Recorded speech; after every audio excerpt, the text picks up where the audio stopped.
बिस्मिल्लाहिर्रहमानिर्रहीम। हरकल शाह रोम ने कुरैश के काफिले में एक आदमी को बुलाने को भेजा और उस वक्त ये लोग तिजारत के लिए मुल्क शाम गए हुए थे।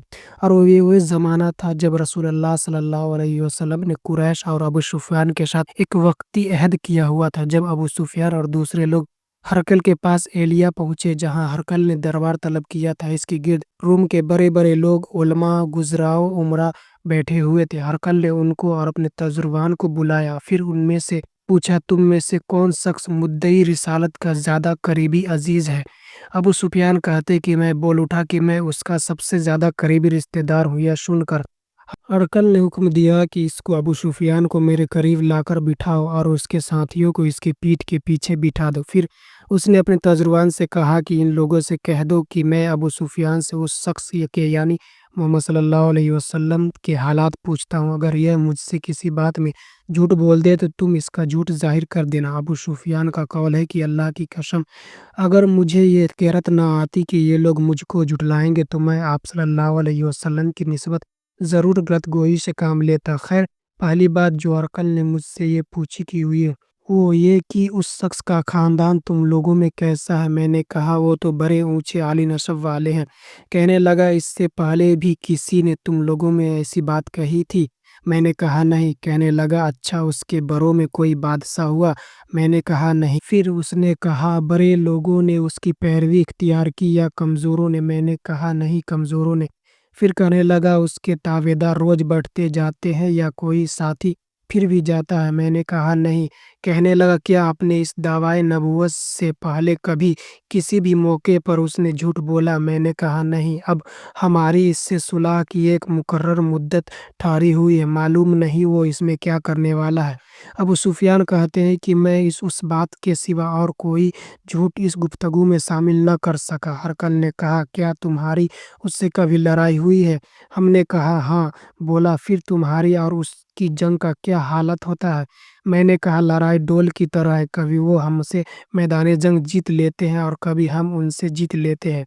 हरकल ने पूछा, वह तुम्हें किस बात का हुक्म देता है? मैंने कहा, वह कहता है कि सिर्फ एक अल्लाह की इबादत करो, उसका किसी को शरीक न बनाओ और अपने बाप दादा की शिर्क की बातें छोड़ दो और हमें नमाज पढ़ने, सच बोलने, परहेजगारी और सिला रहमी का हुक्म देता है। ये सब सुनकर फिर हरकल ने अपने तर्जुबान से कहा कि अबू सुफियान से कह दे कि मैंने तुमसे उसका नसब पूछा तो तुमने कहा कि वह हमें आली नसब है और पैगंबर अपनी कौम में आली नसब ही भेजे जाया करते हैं। मैंने तुमसे पूछा कि दावाए नबूवत की ये बात तुम्हारे अंदर इससे पहले किसी और ने भी कही थी तो तुमने जवाब दिया कि नहीं।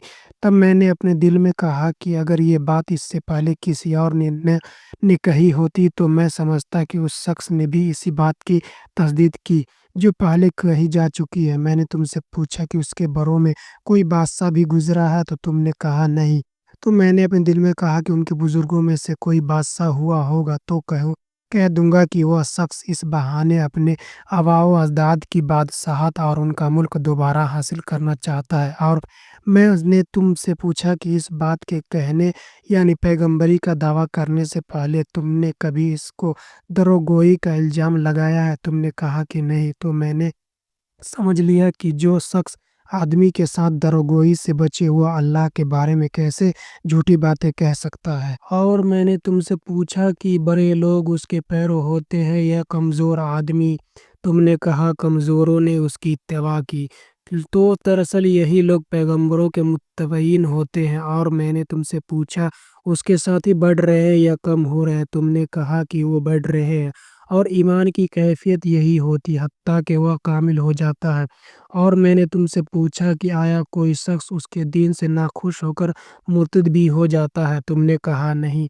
तो ईमान की कैफियत भी यही है, जिनके दिलों में उसकी मुशर्रत रस बस जाए वे इसे लौटा नहीं करते। और मैंने तुमसे पूछा कि आया वह कभी अहद शिकनी करते हैं? तुमने कहा नहीं, पैगंबरों का यही हाल होता है, वे अहद के खिलाफ अर्जी नहीं करते। और मैंने तुमसे कहा कि वह तुमसे किसी चीज़ के लिए कहते हैं? तुमने कहा कि वे हमें हुक्म देते हैं कि अल्लाह की इबादत करो, उसके साथ किसी को शरीक न ठहराओ और तुम्हें बुतों की परस्ती से रोकते हैं। सच बोलने और پرہیز کا حکم دیتے ہیں۔ لہٰذا اگر یہ باتیں تم جو کہہ رہے ہو سچ ہے تو عنقریب وہ اس جگہ کا مالک ہو جائے گا جہاں میرے یہ دونوں پاؤں ہیں۔ مجھے معلوم تھا کہ وہ پیغمبر آنے والا ہے، مگر مجھے یہ معلوم نہیں تھا کہ وہ تمہارے اندر ہوگا۔ اگر میں جانتا کہ اس تک پہنچ سکوں گا تو اس سے ملنے کے لیے ہر تکلیف گوارا کرتا۔ اگر میں اس کے پاس ہوتا تو میں اس کے پاؤں دھوتا۔ ہرقل نے صلی اللہ علیہ وسلم کا وہ خط منگوایا جو آپ نے وحیہ قلبی رضی اللہ عنہ کے ذریعے حاکم بصرہ کے پاس بھیجا تھا، اور اس نے وہ ہرقل کے پاس بھیج دیا تھا۔ پھر اس کو پڑھا تو اس میں لکھا تھا: اللہ کے نام کے ساتھ جو نہایت مہربان اور رحم والا ہے۔ اللہ کے بندے اور اس کے پیغمبر محمد صلی اللہ علیہ وسلم کی طرف سے یہ خط شاہ روم کے لیے اس شخص پر سلام ہو جو ہدایت کی پیروی کرے۔ اس کے بعد میں آپ کے سامنے دعوت اسلام پیش کرتا ہوں۔ اگر آپ اسلام لائیں گے تو دین و دنیا میں سلامتی نصیب ہوگی۔ اللہ آپ کو دوبارہ ثواب دے گا، اور آپ میری دعوت سے روگردانی کریں گے تو آپ کی رعایا کا گناہ بھی آپ ہی پر ہوگا۔ اور اے اہل کتاب، ایک ایسی بات پر آ جاؤ جو ہمارے تمہارے درمیان یکساں، وہ یہ کہ ہم اللہ کے سوا کسی اور عبادت نہ کریں اور کسی کا اس کا شریک نہ ٹھہرائیں، اور نہ ہم میں سے کوئی کسی کو اللہ کے سوا اپنا رب بنائے۔ پھر اگر وہ اہل کتاب اس بات سے منہ پھیر لے تو مسلمانوں، تم ان سے کہہ دو کہ تم مانو یا نہ مانو، ہم تو ایک اللہ کی عبادت گزار ہے۔ ابو سفیان کہتے ہیں کہ جب ہرقل کو جو کچھ کہنا تھا کہہ دیا اور خط پڑھ کر فارغ ہوا تو اس کے ارد گرد بہت شور و گل ہوا، بہت سی آوازیں اٹھی اور ہمیں باہر نکال دیا گیا۔ تب میں نے اپنے ساتھیوں سے کہا: ابو قبصہ کے بیٹے، نبی کریم صلی اللہ علیہ وسلم کا معاملہ تو بہت بڑھ گیا، دیکھو تو وہ اس سے بنی اشفر روم کا بادشاہ بھی ڈرتا ہے۔ مجھے اس وقت سے اس بات کا یقین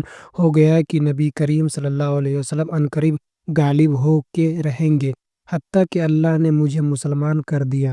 راوی کا بیان ہے کہ ابن ناطور ایلیا کا حاکم، ہرقل کا مصاحب اور شام کے نشرہ کا لاڈ پادری بیان کرتا ہے کہ ہرقل جب ایلیا آیا ایک دن صبح کو پریشان اٹھا تو اس کے درباریوں نے دریافت کیا کہ آج ہم آپ کی حالت بدلی ہوئی پاتے ہیں، کیا وجہ ہے؟ ابن ناطور کا بیان ہے کہ ہرقل نجومی تھا، علم نجوم میں وہ پوری مہارت رکھتا تھا۔ اس نے اپنے ہم نشینوں کو بتایا کہ میں نے آج رات ستاروں پر نظر ڈالی تو دیکھا کہ ختنہ کرنے والے کے بادشاہ ہمارے ملک پر غالب آ گیا۔ بھلا اس زمانے میں کوئی لوگ ختنہ کراتے ہیں کیا؟ انہوں نے کہا: یہود کے سوا کوئی ختنہ نہیں کراتے، سو ان کی وجہ سے پریشان نہ ہو۔ سلطنت کے تمام شہروں میں یہ حکم لکھ بھیجیے کہ وہاں جتنے یہود ہو سب قتل کر دیے جائیں۔ وہ لوگ انہی باتوں میں مشغول تھے کہ ہرقل کے پاس ایک آدمی لایا گیا جسے شاہ غسان نے بھیجا تھا۔ اس نے رسول اللہ صلی اللہ علیہ وسلم کے حالات بیان کیے۔ جب ہرقل نے سارے حالات سن لیے تو کہا کہ جا کر دیکھو کہ وہ ختنہ کیے ہوئے ہے یا نہیں۔ انہوں نے اسے دیکھا تو بتلایا کہ وہ ختنہ کیا ہوا ہے۔ ہرقل نے جب اس شخص عرب کے بارے میں پوچھا تو اس نے بتلایا کہ وہ ختنہ کرتے ہیں۔ تب ہرقل نے کہا: یہ وہی محمد صلی اللہ علیہ وسلم اس امت کے بادشاہ ہے جو پیدا ہو چکے ہیں۔ پھر اس نے اپنے ایک دوست کو رومیہ خط لکھا، اور وہ بھی علم نجوم میں ہرقل کی طرح ماہر تھا۔ پھر وہ ہرقل حمص چلا گیا، ابھی حمص سے نکلا نہیں تھا کہ اس کے دوست کا خط اس کے جواب میں آ گیا۔ اس کی رائے بھی نبی کریم صلی اللہ علیہ وسلم کے ظہور کے بارے میں ہرقل کے موافق تھی۔ محمد صلی اللہ علیہ وسلم واقعی پیغمبر ہے۔ اس کے بعد ہرقل نے روم کے بڑے بڑے آدمیوں کو حمص کے محل میں طلب کیا، اور اس کے حکم پر محل کے دروازے بند کر دیے گئے۔ پھر وہ اپنے خاص محل سے باہر آیا اور کہا: اے روم والو، کیا ہدایت اور کامیابی میں کچھ حصہ تمہارے لیے بھی ہے؟